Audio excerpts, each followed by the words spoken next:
Well, good morning, Palm Valley Church, and welcome to PVC Online. Man, we are so excited that you're choosing to spend part of your Sunday morning here with us. Now, what better way to wake up in the morning than to praise Jesus together? So wherever you're at, come on, let's sing this out together. Arise, my soul, remember this.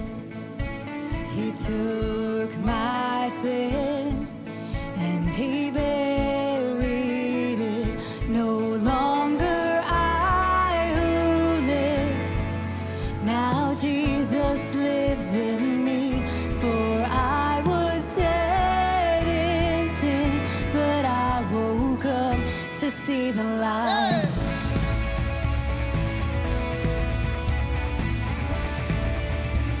Come on, let's sing together.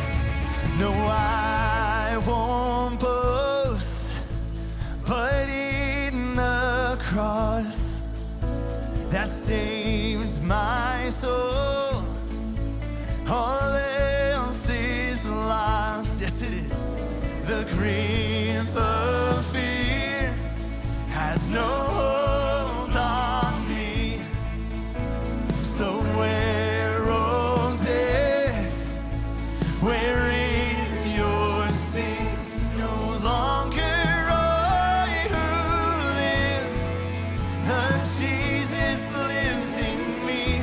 For I was dead in sin, but I woke up to see the light. Yeah.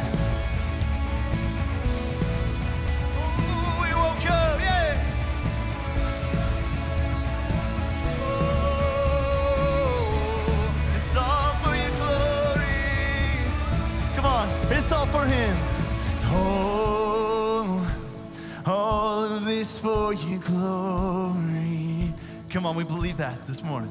And so, all of this for your glory. Let's sing it together, come on. And all of this for your glory. Yeah. And all of this for your glory. Come on, sing it even louder now, let's sing. And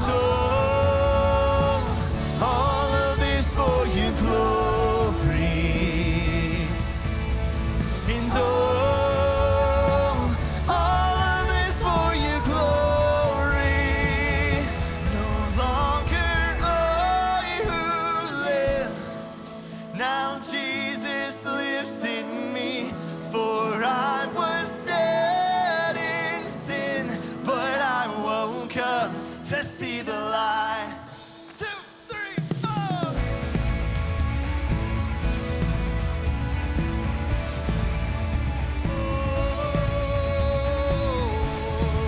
We see the light. Oh, we see the light. Come on, all of this for your glory. Oh, all of this for your glory. And all of this for your glory. Not our own, only for you, Lord. Oh, all of this for your glory. And all of this for your glory. Oh.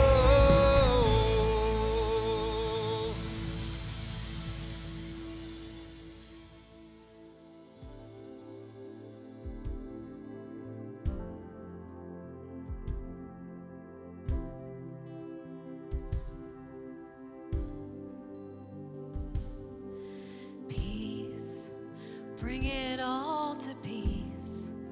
The storm surrounding me, let it break. At your name still, call the sea to still, the rage in me to still every wave. At your name, Jesus, Jesus, you make the darkness tremble. Jesus, Jesus, you silence fear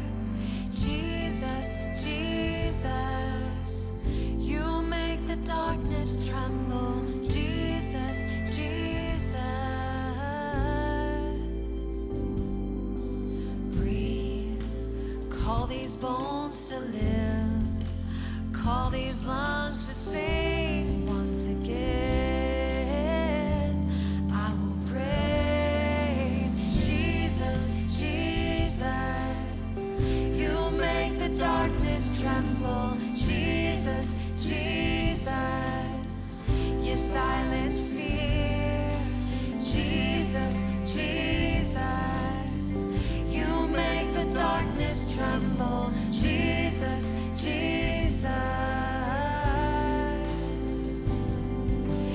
Jesus, Jesus. You make the darkness tremble. Jesus, Jesus.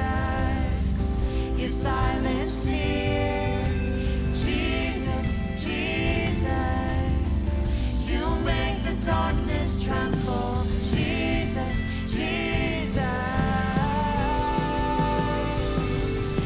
Your name is a light that the shadows can't deny.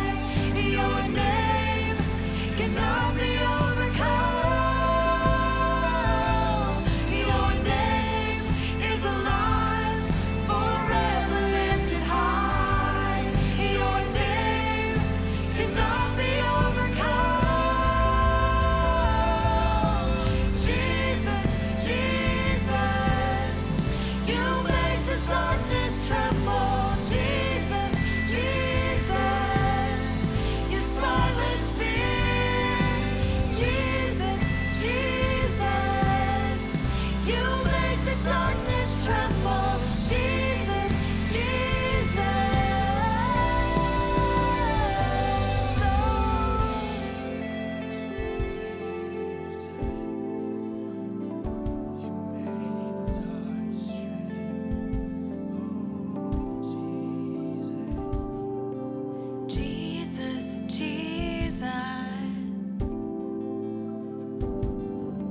Jesus, Jesus. Your name is a light that the shadows can't deny. Your name cannot be overcome.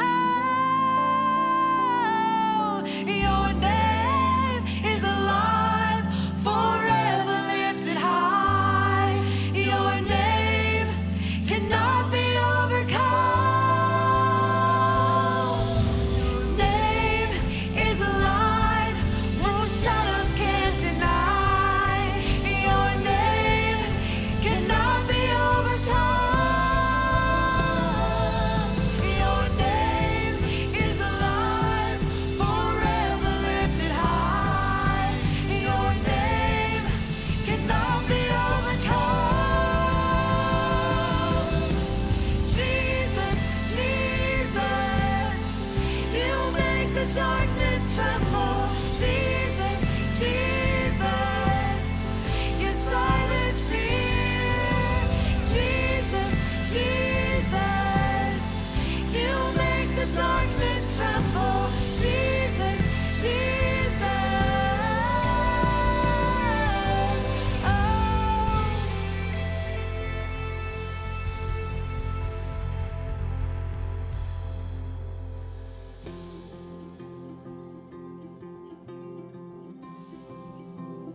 Oh, Jesus, you're bringing revival now. And I can feel redemption on the wind. Forgiveness like the tide rolling in, yeah.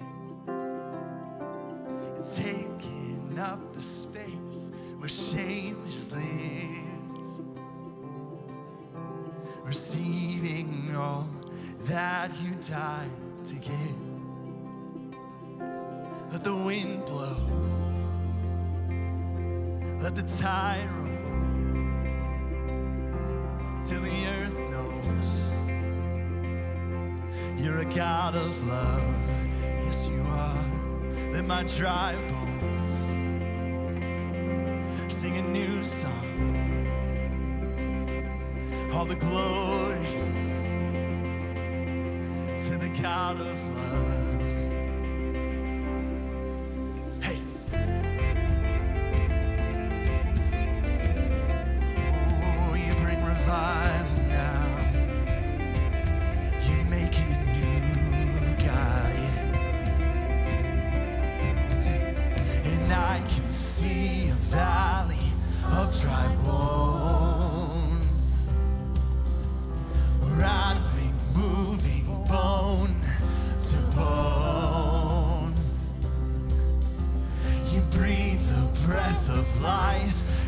to our lungs. Oh, yes, you do, Lord. And marching on our knees, we march to love. Let the wind blow. Let the tide roll. Till the earth knows you're a God of love. Oh, we declare it from our dry bones. Sing a new song. All the glory to the God of love. Ooh, hey! Ooh, you're making all things new. Lord, bring a fresh wind of revival. Come on, we sing. Revival's in the air. Catch it if you can. He's moving on the wind. The dawn is breaking. Oh, lift your eyes to see. He's better than you dreamed. It's everything you lost. Love's return. Oh, you prophesy. Come on. Bible's in the air. And catch it if you can. He's moving on the wind. The dawn is breaking. Yeah. Well, lift your eyes to see. He's better than you dreamed. It's everything you lost. Love's returning. Oh, you're making all things new. You're bringing revival in our hearts, in our homes, in our lives. Come on, we sing, let it blow, let the wind blow. Let the tide roll. Till the earth knows you're a God of love. Let my dry bones sing a new song. All the glory to the God of love. Come on, we sing. Revival's in the air. Catch it if you can. He's moving on the wind. The dawn is breaking. And lift your eyes to see. Can you see? He's better than you dreamed. And everything you lost. Love's return. Come on, we testify. Love's return. It's coming back. Come on. Love's return. I can see it now. Come on. Love's returning. Love's return. Let the wind blow.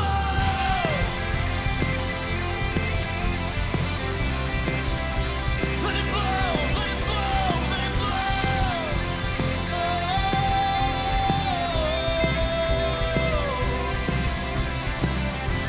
Revival's in the air. Catch it if you can. He's moving on the wind. The dawn is breaking. Oh, lift your eyes to see. He's better than you dreamed. It's everything you lost. Oh, love's returning. Oh, it's coming back. Love's returning. Bring it home, bring it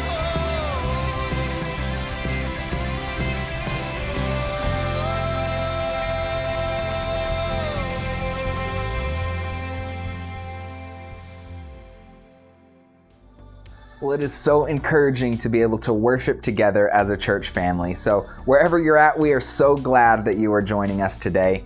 And it's been awesome to be together online for the last few months as a church, but we are so excited because this past week, Pastor Ryan announced on our social media that we are beginning to regather. And so we wanted to share that information with you. So let's hear a special message from Pastor Ryan. Hey, Palm Valley Church family, I have an incredible announcement to share with you today. It is our regathering date. We've been waiting for it. We've been wanting it to happen, and it is going to take place on September the 13th. That's the weekend after Labor Day. We feel really comfortable, really confident watching the trends here in Arizona, watching other organizations, schools get ready to open, that this is the right time to move forward. So I encourage you, join us as we regather on that weekend. Now, as I say that, there are a lot of emotions going out there. For some people, you're like me, you are excited. You've been waiting for this, you're thrilled. You're gonna have a calendar, you're gonna be ripping off the days it gets close. You cannot wait for this to happen. For some of you, maybe there's a little bit of fear still inside, saying, man, I'm not sure. I've got some conditions, I've got some health concerns. I'm not sure if this is right for me. There are some people out there that are upset. You might be upset that it's taken this long, and you're frustrated and angry maybe a little bit. Or maybe that anger is because you believe this is the wrong decision. It's not time to come back yet. Here's the thing.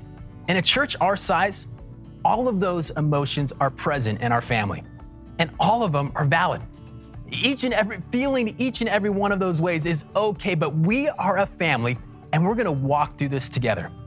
If you're not ready to come back and meet in person, that's great. We are gonna continue to gather online as well as in person on both of our campuses. If you are feeling upset and frustrated, man, that is okay as well. We're gonna lean into that tension, but we're not gonna let it hold us back from doing what God has called us to do. We are a church family, and we're gonna work through this stuff together, and I cannot wait to see what God's gonna do. I'm gonna ask you to do 3 things as we get ready in these weeks leading up to regathering. The first one is pray. Pray specifically for unity in our church. This has been such a divisive time in our culture. And to think that there isn't division in our church would be a little bit naive. With so much stuff going on, with people's approach to the pandemic, with racial issues going on, with the elections coming up, there is so much division, but we cannot afford to be divided. In fact, it's unchristian, it's unbiblical that we are united in Christ. We can have different opinions, we can have different experiences, but Jesus is central, and we're gonna lift him up and follow him. So let's pray for unity in this season. The second, invite. Bring someone along. There are people in your life that have been isolated, that have been separated, that are struggling, that need to be in contact with people. And I can think of no better place than church. Leverage your influence, leverage an invitation, and get them to come with you on regathering weekend. And finally, the last one is to get connected. If you think that just showing up to church is gonna solve all of the issues you've had over the last couple months, I hate to say that that's not the final solution. Just attending church is not what the Christian life is about. We don't go to church, we are the church. If you just come and sit in a seat and watch the service and listen to the message and sing along, that's not all that God has for you. You need to get connected.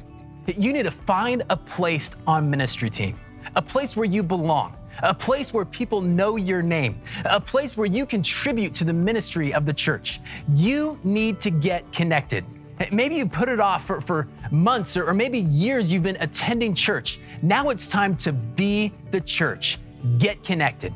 So pray, invite, and get connected. If you do those 3 things, God is gonna work in and through those acts of obedience in your life, in my life, and in the life of our family. And I cannot wait to see what God is gonna do this fall through Palm Valley Church.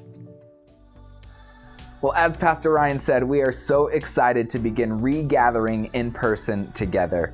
But just because we're regathering in a few weeks does not mean that we are pumping the brakes on anything throughout the Great Challenge. In fact, we still have people each and every week taking the challenges that Pastor Ryan sets out. And I wanted to share some of the stories that have been coming in this past week on the Great Challenge. Melody and Jim said, "Today we were able to supply a meal to one of the women in the challenge group who was just discharged from the hospital. We felt like it was something we could offer. We are new to the area, not knowing too many people, but were able to meet some in the challenge group. It's always nice to have someone think of you when you just get home from the hospital, and to have a family take care of it was something that we could do. Meredith shared with us, I have a story, but it is about my husband. He constantly gives up himself on a daily basis and sacrifices his time. He has a busy job. He is a financial advisor. Our oldest son is 13 years old, has severe autism, but he is the sweetest boy. He has the mind of about a 2-year-old, so as you can imagine, this has been very challenging in general. He loves to swim, and every day when he gets home from school, he goes to my husband and says, "Dada, piggy," which means he wants to go swimming and jump on him on his back. So every day my husband puts his work down, even though he has so much to do, puts his swimsuit on and goes in the pool with my son because it makes him so happy. My husband will stop anything to help my son and sacrifices his time and energy to make him happy. He does this every day, and this challenge has made me think about how even the little things can make a big difference in someone's life. We're so thankful as people are sharing their stories of what they're doing through the Great Challenge. And you can share your story with us as well. Maybe it's on social media, you send us a message or comment on one of our posts, or even share with us at palmvalley.org/thegreatchallenge. We're just so thankful that as a church, we are taking this challenge to love our community and love people we come in contact with. And we know that this series is going to continue to challenge us to become more like Jesus.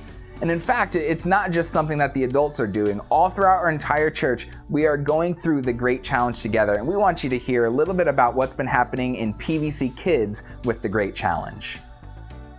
Thank you so much, Jeremiah. Well, so many great, amazing stories that we have, but we actually have one more story. I get to have this great conversation with my friend Elijah from PVC Kids, because if you didn't know this, PVC Kids is following right along with the Great Challenge, and they've got so many exciting stuff. So let's jump into this interview. So are you excited about the Great Challenge that you've been doing? Yeah. Yeah? Okay. What's been your favorite part about the whole thing so far? Probably when we delivered oatmeal cream pies yesterday. Whoa, you delivered oatmeal, I really love oatmeal cream pies. Do you? Yeah, but we put milk on ours. Now, where did you deliver these oatmeal cream pies? To my teacher, Ms. Caulfield. Okay. Jeff. Because your friend, Mr. Jeff, he's been sick recently, hasn't he? Yeah. Yeah, okay. And then I delivered one to my friend Wesley and then to my other friend named Noah. Whoa. So you took your own oatmeal cream pies and delivered it to your friends and your teachers? Yeah, but we still have 4 left. We had 4 You got extra. some. All right. Yeah. Oh, very nice. Now you've been, PVC Kids, they've got videos, huh? We've got a whole video series going on right now. Yeah. There's all kinds of crazy characters in it. Do you have a favorite character from the videos? Yes, Zach. I think he was Glenn, right? I think that was his character Glenn, name, yeah. Glenn. Didn't he have the big hat? Yeah. He was kind of the safari person almost? Yeah. So it's been good videos. You've been excited to take the Great Challenge. It sounds like you've actually been doing stuff. This week's challenge was all about loving sacrificially, which, is to give up something. And that's what you did. You gave up your oatmeal pies. And did you feel good after giving it away to your friends and that and to your teacher? Yeah. Very nice. Were they happy that they got something from you? Yeah. All right, very cool. Does it make you want to do more of that? Yeah.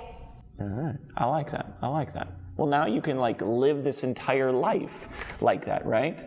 And you still got some oatmeal pies left over, and keep going with it.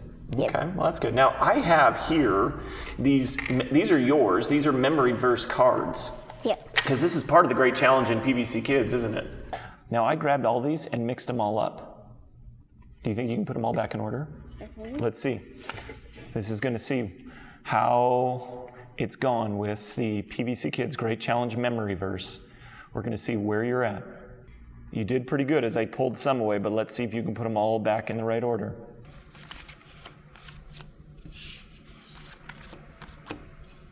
So now I'm giving you a new commandment. Love each other just as I have loved you. You should love each other. Your love for one another will prove to the world that you are my disciples. John 13:34-35. Well done. Well done. Awesome. All right, man. You were all good, Eli. And whenever you want, I'll let you borrow my shirt. Nope. One of these days, you and I, we're both going to be Arizona Wildcat fans. Nope.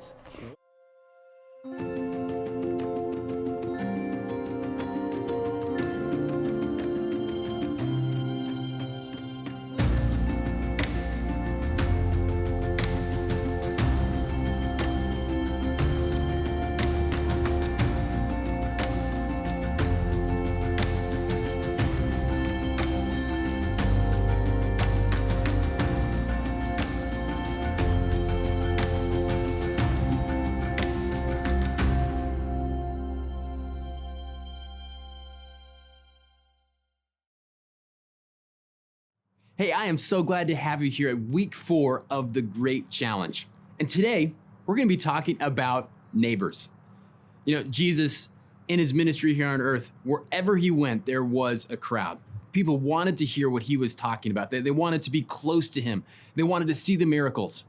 And part of that crowd, almost every single time, were some of the religious leaders of the day. Partly because they just honestly want to know what Jesus was talking about. But also, they were threatened. They were worried that he was undoing everything that they stood for, everything that they believed and held true. They were going to lose some of their authority and position if too many people started following Jesus. So they would ask him questions, trying to make him look bad. At one time, one of the religious leaders asked Jesus, "What's the greatest commandment?" And Jesus replied. He said, "Love the Lord your God with all your heart, soul, mind, and strength. And the second is love your neighbor as yourself." It's from this point that we're going to jump in today's account. See, this religious leader had a follow-up question. He asked Jesus, "So who is my neighbor?" See, these religious leaders, they were all about following the law. They had it down to a science.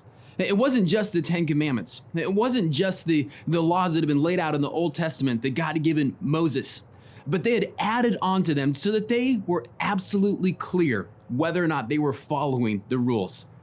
So for example, remember the Sabbath day, keep it holy, do no work. There's not enough clarity there for them. So what does it mean to do no work? What can you do? What can't you do on the Sabbath day? How far can you walk? How heavy of a load can you pick up? All of these details added on. These guys were kind of the engineer accountants of the day, super detailed, because they wanted to make sure they weren't breaking the law. Now, that's good and all if that's your only job. If you're a religious leader and your life revolves around religious things, you can keep up with all this stuff. But for the normal, everyday person that's just trying to make a living, that's a fisherman, that's a shopkeeper, that's a farmer, that's life is busy just trying to survive, to try and sort out all this stuff was overwhelming. That's why so many people were flocking to Jesus. And Jesus said, "My burden is light. Follow me." So this setup, this follow-up question this religious leader is asking, who is my neighbor? He wants to know exactly who he should be loving. The tone here is important because essentially what this guy is asking is he wants to know who his neighbor is so that he knows exactly how far his love has to reach. Essentially, he's asking, what's the minimum? What's the minimum that I have to do here? How far does my love have to extend? What level of relationships does it have to extend to so that I'm keeping that command? So Jesus told a story. He always told stories. Gripping stories easy to remember. If you hear the story once, here's the power of it. You can repeat it. You just know it. That's why it was so viral. This is before viral was even a thing. But people would hear Jesus tell these stories and they could go home and share them with people. And the teaching became widespread. And when Jesus told this story about the Good Samaritan, it was shocking to the people who heard it first. He told a story about a man, a Jewish man, who was headed from Jerusalem to Jericho. And along the way, he was beaten up by bandits. They stopped him, they beat him up, they robbed him, and they left him for dead. After a while, a priest came by. The priest saw this man laying on the side of the road, but Jesus says he crossed over to the other side, not getting involved. A little while later, a Levite, which was one of the religious leaders of the time, the person that served at the temple, saw the man dead and dying there on the side of the road, and he too walked over to the other side and passed him by without helping him. And then Jesus said this, "Then a Samaritan came by." Now, as soon as Jesus said, "Then a Samaritan," the whole crowd would have been like, because a Samaritan, that was like the bad guy. That was the guy that no one wanted to associate. The Jews and the Samaritans, it was a rivalry. And there was incredible bias. These two groups hated each other. They hated each other for all different types of reasons, because of religion, because of culture, because of race. These were the other people. They each considered themselves better and the other bad. So the Samaritan comes by, and now the crowd is leaning in. This went from a normal story to like, here's the drama. This is about to go down. What is this Samaritan gonna do? The Samaritan came over to the man and helped him. He had compassion on him. It says that he took the guy and bandaged up his wounds. He put him on his own donkey and took him ahead to the next town. Once he got him there, he took him to a hotel and asked the innkeeper to continue caring for him while he went on for business. He left him some money saying, hey, well, whatever expenses there are, I will take care of it. I will want to make sure this guy is okay. And if it runs over this, when I come back through, I'll settle the accounts. At this point, everyone's jaw would have just been dropping, right? What in the world? Why would this Samaritan help this Jewish guy? It doesn't make sense. There's all of this bias going on between these two groups, this unholy trinity of division, cultural, racial, religious issues going on here. But he steps into it and he becomes the hero of the story. What Jesus is saying here, the answer to the question, who is my neighbor? Jesus just says this. He says, the one who showed compassion. That we're called to love everybody. You see, the religious leaders of the time, they defined neighbor as someone like them, other Jewish people, that they're supposed to love all their other Jewish friends just as they love themselves. But Jesus is breaking this down and says, no, you are to love everybody. You're to love the Samaritan as you love yourself. Love someone who speaks differently as you love yourself. Love someone who looks differently as you love yourself. Love someone who was raised differently as you love yourself. Love someone who lives differently as you love yourself. Love someone who believes differently as you love yourself. Love someone who worships differently as you love yourself. I could go on, and I think you would agree at this point, we're not really talking about the story of the Good Samaritan. We're talking about us. You see, we all have biases, and our bias limits the extent to which we're willing to love other people. So what's the antidote to this? Well, today, we're overcoming bias with compassion. We have all of these biases. Some of them are overt, some of them are blind spots in our life that we automatically push certain people or groups of people away because we're uncomfortable with them. And we have a history with them, or we just have thoughts or feelings about them. And what Jesus is calling us to do is to act with compassion like the Good Samaritan. You know, one of my heroes is Mr. Fred Rogers. And there's this amazing episode that was shot back in the late 60s of his television program where he lives this out.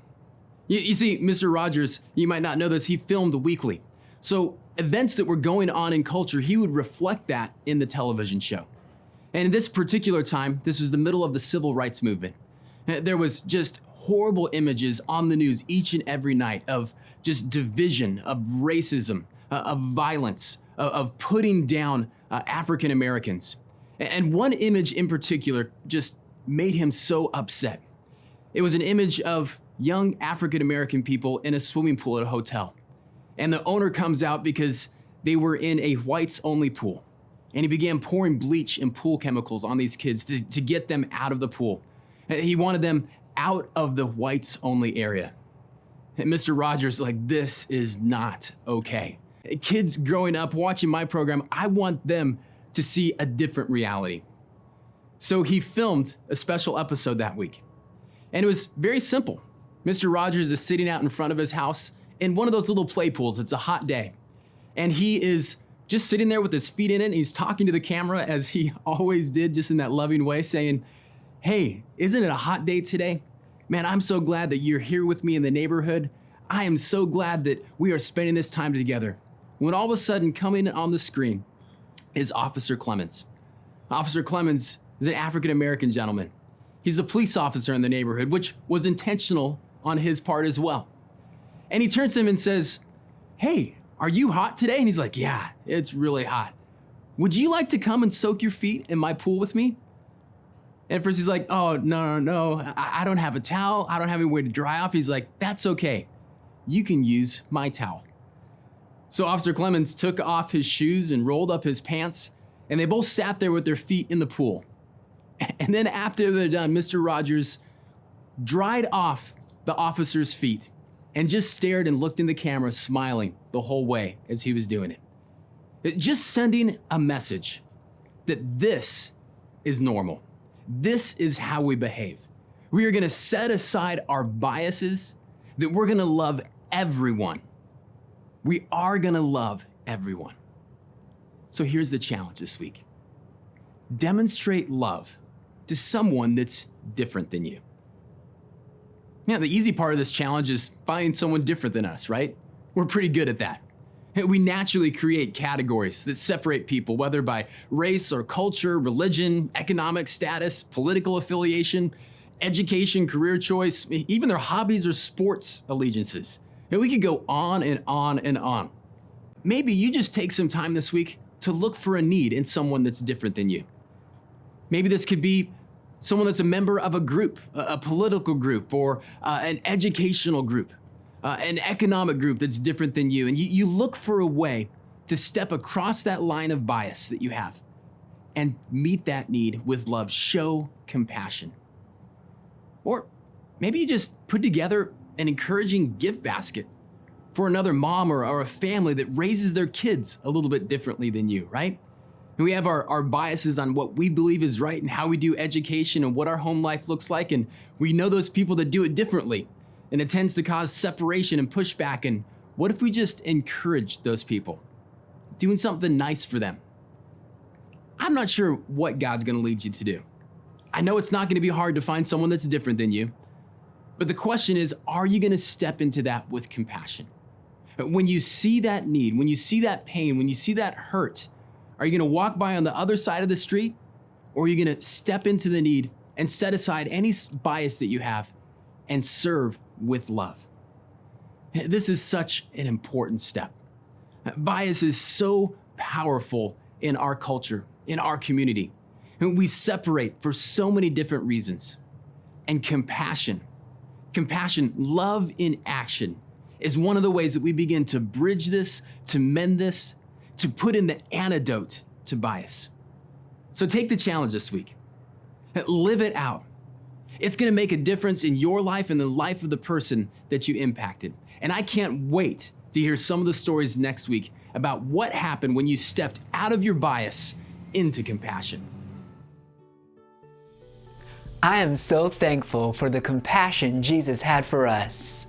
He stepped out of the luxuries of heaven to come here to this earth because he loved us that much. Jesus then lived a perfect life, something you or I can't do. And then he did the ultimate act of compassion.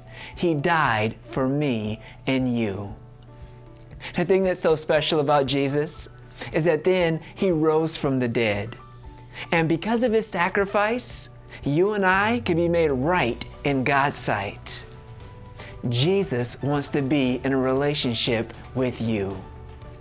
Would you like to start a relationship with him today?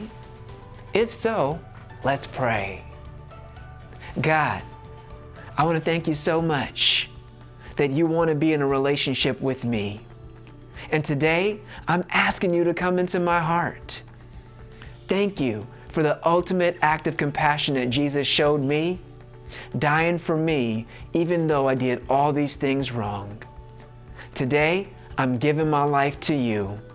Today, I want to be right in your sight.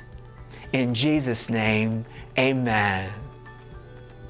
If you just said that prayer right now, you started a relationship with Jesus Christ, and we get excited about that around here.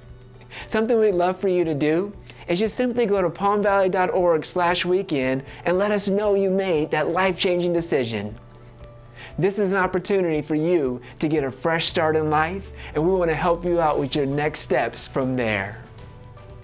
Well, hey, it's been so much fun worshiping here with you this weekend, and we are so grateful that you joined us here online. Between now and next week, we hope you'll get connected with your challenge group and that you'll get an opportunity to put into practice what Pastor Ryan said to us today, that you and I would each demonstrate love to someone different than us, the way Jesus would.